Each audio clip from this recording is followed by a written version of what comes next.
Good morning बच्चों। Sit down, sit down. आज हम सहअभाज्य संख्याओं के बारे में पढ़ेंगे, ठीक है।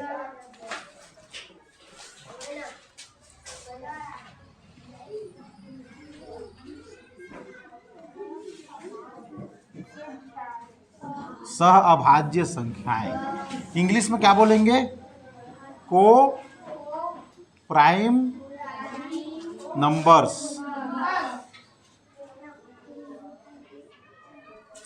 देखिए, गुणनखंड हम निकालेंगे। जैसे दो संख्याएं हैं हमारे पास 8 और 15। 8 और 15 के गुणनखंड हम निकालेंगे, मतलब 8 और 15 में किसका किसका भाग जाता है वह कहलाता है उसके गुणनखंड, ठीक। देखिए, सबसे पहले 1 का भाग जाएगा दोनों में, है ना। 8 में और किसका भाग जाएगा? 8 में जाएगा 2 का, और 4 का जाएगा, और 8 का जाएगा, ठीक। 15 में किसका जाएगा? 1 का जाएगा, 3 का जाएगा, और 5 का जाएगा, और 15। अब देखिए, इसमें दोनों में तुलना कीजिए। उभयनिष्ठ कौन है? उभयनिष्ठ का मतलब होता है जो दोनों में है, उसको कहते हैं उभयनिष्ठ, ठीक। तो 8 व 15 के गुणनखंडों में देखो कौन उभय, दोनों जो दोनों में है, ये इसमें भी है और इसमें भी है। कौन है वो? एक। गुणनखंडों में केवल एक ही है जो उभयनिष्ठ गुणनखंड है। उभयनिष्ठ का मतलब होता है जो दोनों में हो। उभयचर जानते हो किसको बोलते हैं? उभयचर जो दोनों में चलता है, पानी में भी चलता है और थल में भी चलता है, जमीन में भी चलता है, उसको कहते हैं उभयचर। जैसे कि मेढक, कछुआ, है ना। और नभचर किसको कहेंगे? जो आकाश में उड़ता है उसको नभचर, और जो थल में चलता है उसको थलचर, जमीन में। और जो जलचर माने जल में, जैसे मछली पानी में चलता है और लेकिन जमीन में नहीं चलता, जो उभयनिष्ठ गुणनखंड है। मगरमच्छ भी उभयचर है। ये उभयनिष्ठ मतलब होता है जो दोनों में है, उसको कहते हैं उभयनिष्ठ। और इंग्लिश में बोलेंगे तो कॉमन बोलते हैं। क्या बोलते हैं? कॉमन, ठीक। तो सहअभाज्य संख्याएं वे संख्याएं हैं, सहअभाज्य संख्याएं वे संख्याएं हैं जिनके केवल एक ही गुणनखंड हो, जिनके उभयनिष्ठ गुणनखंड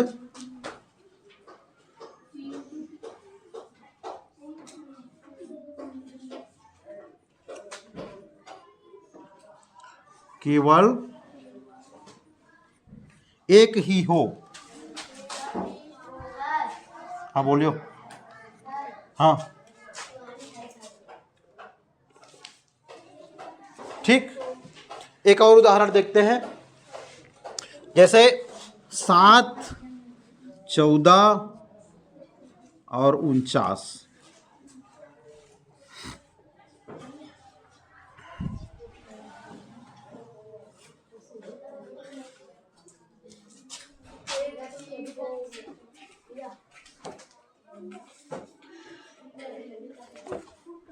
जैसे एक और है 9, 10 और 49, है ना। देखिए 9 के गुणनखंड लिखिए। 9 में किसका किसका भाग जाता है बताइए? एक। सब सर्वप्रथम 1, उसके बाद 3, उसके बाद 9। 10 के गुणनखंड में बताइए? 1, 2, 5, 10। 49 के गुणनखंड बताइए? 49 नहीं, 49। 7, 49। देखिए इसमें उभयनिष्ठ बताइए उभयनिष्ठ कौन है? एक उभयनिष्ठ है ना। तो 3 इसमें है नहीं है। तो 9, 10 और 49 के उभयनिष्ठ गुणनखंड केवल 1 है।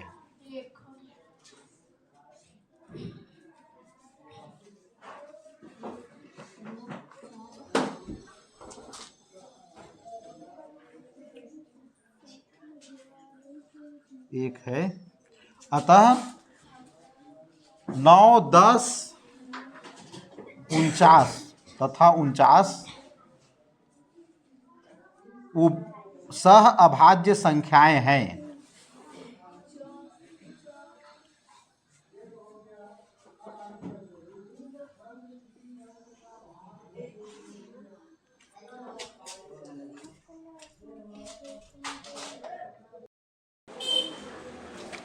संख्याओं के अन्य प्रकार।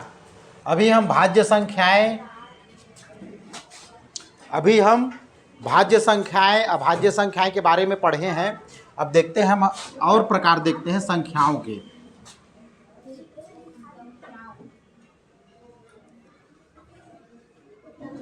इसके बारे में आप लोग जानते हो, प्राइमरी स्कूल में पढ़ चुके हो, लेकिन इसको फिर से रिवाइज कर लो जो भूल गए होंगे। पहला होता है सम संख्या। सम संख्या को इंग्लिश में बोलते हैं इवन नंबर्स।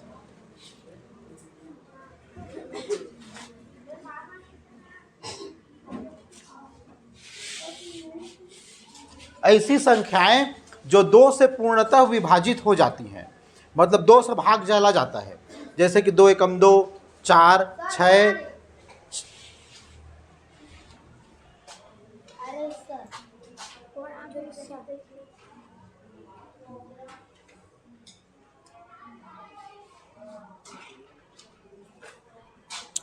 आगे बता रहा हूं। जो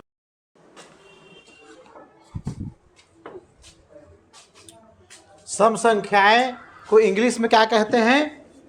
इवन नंबर्स। क्या कहते हैं? Even number. वे संख्याएं जो 2 से पूर्णतः विभाजित होती हैं, जैसे 2 एकम 2, 2 दूनी 4, 2 तिया 6, 2 चौक 8, नहीं लिखा हूँ, 2 पंचे 10, 2 छक्के 12, मतलब 2 से भाग जाएंगी। ऐसे मतलब एक एक छोड़ करके जो 100, 102, 104, 106 ऐसे ना, ये सभी संख्याएं सम संख्या कहलाती हैं, मतलब वो जोड़ी में रहती हैं। और विषम संख्या को इंग्लिश में कहते हैं odd numbers. Odd numbers English में कहते हैं, हिंदी में विषम संख्या। विषम संख्या वे संख्याएं होती है जो 2 से भाग नहीं जाती। तो जैसे 1, 3, 5, 7, 8, 7 के बाद 9, 8 नहीं 11। तो समझ में आया आपको? ठीक है।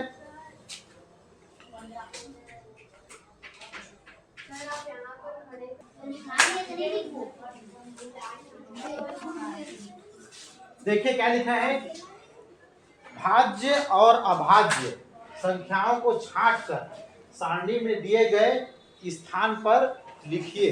ठीक है। अब इसमें बहुत सारी संख्याएं दी गई है। कितना लिखा है? 41, 45, 47, 43, 55, 57, 63,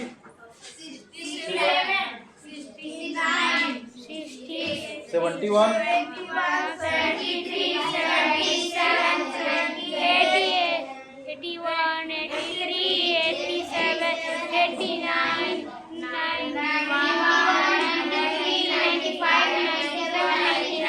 ठीक। अब देखिए इसमें भाज्य संख्याएं हमको पता लगाना है और अभाज्य संख्या है, उसको अलग अलग लिखना है।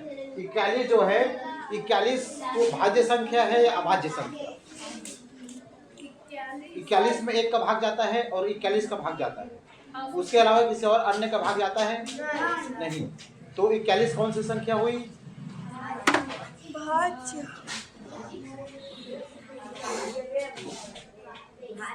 ठीक। अब देखिए 45 1 का भाग जाता है और 45 का भाग जाता है और 9 का जाता है, 15 का जाता है, 9 पंचे 45। ठीक है। तो वो कौन सी संख्या हुई? 1 मिनट, ये गलत बता दिया था, ये अभाज्य के रूप में आ गया ना 41। ठीक।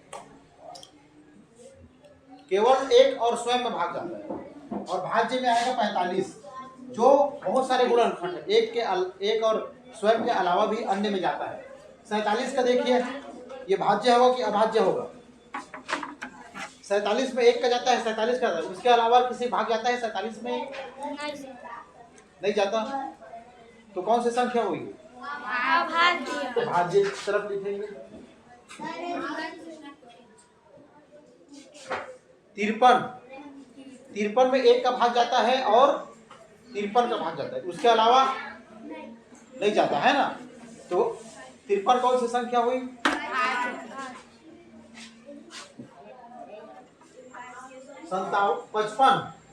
55 में एक और 55 के अलावा किसी भाग जाता है? 5 का जाता है, 11 जाता है, 11 पढ़ा पढ़ो, 11 पंचे 55, 11 जाता है ना। तो ये कौन सी संख्या होगी?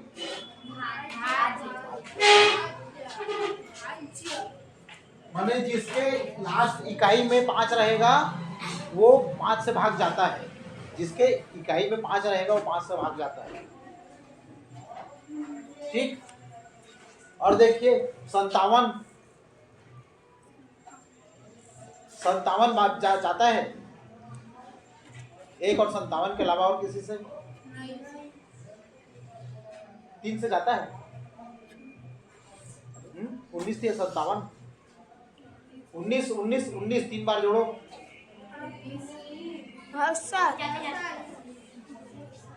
7 और 5 को जोड़ के देखो कितना होता है? 12 3 से भाग जाता है? नहीं जाता। जाता है ना। तो ये भी 3 से भाग जाएगा। मतलब कोई भी नंबर है उसको हम 3 से मतलब जोड़ के देखना है हमको। जोड़ के देखेंगे तो अगर 3 से भाग जाएगा तो वो नंबर भी 3 से भाग जाएगा। समझ में आया? तो ये भाग जाएगा तो कौन सी संख्या हुई? अभाज्य। अभाज्य होगा? नहीं, भाज्य। अब देखिए 63 जोड़ के देखो, 6 और 3 कितना होता है? 9। 3 से भाग जाता है, मतलब 63 भी 3 से भाग जाएगा। मतलब ये भाज्य हुआ कि अभाज्य हुआ?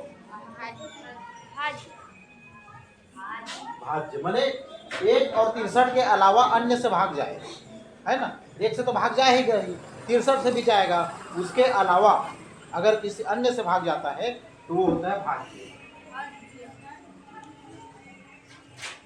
और अभाज्य संख्या के केवल 2 गुणनखंड होते हैं, एक तो एक होता है और दूसरा वो संख्या होता है, और उसके अलावा अन्य किसी का उसमें भाग नहीं जाता है। 67 भाग जाता है, जोड़ के देखो, 7 6 13, 3 से भाग जाएगा, 13 में नहीं जाएगा। 69 जोड़ के देखो कितना है? 6 9 को 15, 3 से जाता है? जाता है ना। तो ये भी 3 से जाएगा, अगर 3 से भाग जाएगा तो इधर आएगा, है ना। 71 जोड़ के देखो,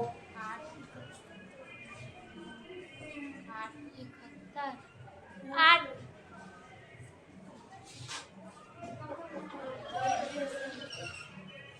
नहीं जाता ना, 8 नहीं जाता। ठीक, मतलब ये भाग नहीं जाएगा, है ना, गुणनखंड नहीं है। तो ये कौन सी संख्या होगी? अभाज्य। 73 7 3 10, ये भी नहीं जाएगा, ये भी। 77 को जोड़ के देखो, 7 7 14, तो 3 से नहीं जाएगा, लेकिन 11 से जाएगा। 11 जाएगा। हाँ, तो ये कौन सी संख्या हुई? भाज्य हुई ना। तो इस तरफ लिखेंगे, तो हम इसको निकाल लिए, इसको निकाल लिए।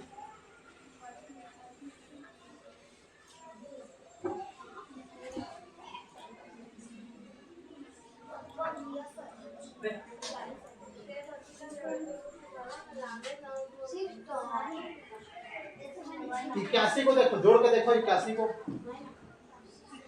81 कितना है? तो 3 से भाग जाएगा, जाएगा ना। तो ये कौन सी संख्या हुई? अभाज्य। जो 2 से भाग जाता है, जो 3 से भाग जाता है, वो जो 5 से भाग जाता है, जो 7 से भाग जाता है, वो सब संख्याएं भाज्य होती हैं। और जो नहीं जाता है वो नहीं होती है। ये जो संख्याएं हैं 2, 3, 5, 7, 9 से भाग नहीं जाएगा। 81 हो गया। अब देखिए 83 देखिए, 8 और 3 11 होता है, तो 3 से भाग नहीं जाएगा, 5 से भी नहीं जाएगा, 7 से जाएगा नहीं जाएगा, 11 से नहीं जाएगा, 13 से नहीं जाएगा। मतलब ये कौन सी संख्या हुई? अभाज्य हुई। ठीक, ये भी हो गया। 87 को देखिए, 8 7 जोड़ के देखिए, 3 से भाग जाएगा? 15। हाँ सर। जाएगा ना, तो ये भाज्य है। 3 से भाग चला गया माने भाज्य है। ठीक, 89 जोड़ के देखिए, 9 8 17 माने नहीं जाएगा, है ना। तो ये भी, ये मतलब 1 और 89 से ही जाएगा, बाकी से नहीं जाएगा। ये दोनों हो गया। अब देखिए 91 नहीं जाएगा। नहीं जाएगा। नहीं जाएगा, लेकिन 13 से जाएगा, 7 से जाएगा। 13 सत्ते 91 होता है ना, तो 13 से भी जाएगा, 7 से भी जाएगा। मतलब ये जो 13 और 7 से जाता है वो क्या कहलाएगा? अब भाज्य कहलाएगा। अभाज्य। 93 नहीं। नहीं जाएगा ना, तो इस तरफ लिखेंगे अब भाज्य। 9 3 12 होता है। 95 3 से जाएगा, 9 5 14 नहीं जाएगा, नहीं जाएगा। 5 से जाएगा, हैं? नहीं। नहीं जाएगा। जिसके इकाई में 5 रहता है वो 5 से भाग जाता है, बताया था ना। जिसके ये इकाई है, ये दहाई है, इकाई में 5 रहेगा तो 5 से भाग जाएगा, क्योंकि 5 5 जोड़ोगे तो 5 5 13 19 पंचे कितना होता है? 20 पंचे 100, 19 पंचे 95, है ना। नहीं, 20 बार 5 5 करोगे तो 100 आएगा, तो 19 बार करोगे तो 95 आएगा, तो 19 और 5 से जा रहा है भाग। मतलब ये कौन सी संख्या हुई? भाज्य हुआ। और 97 3 से जाएगा, 5 से जाएगा नहीं जाएगा, 7 से जाएगा नहीं जाएगा, 7 एकम 7, 2 बचा, 7 7 21, 7 चौक 28 नहीं जा रहा है। तो ये कौन सी संख्या हुई? अभाज्य। और 99 देखो, ये हो गया ना।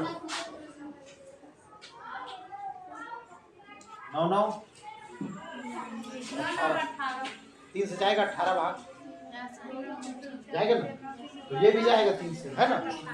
ये 9 से भी जाएगा, 9 11 11 से भी जाएगा। मतलब ये कौन सा संख्या हुआ? तो इसमें देखो कौन कौन से भाज्य निकल गया। अभाज्य कौन कौन निकला देखो, 41 अभाज्य है, और 47 है, और 53 है, और 67 है, और 71 है, 73 और 73 है, 83 है, 89 है, 93 है, 97। ठीक, जितना में राइट है वो है अभाज्य, बाकी भाज्य। ठीक।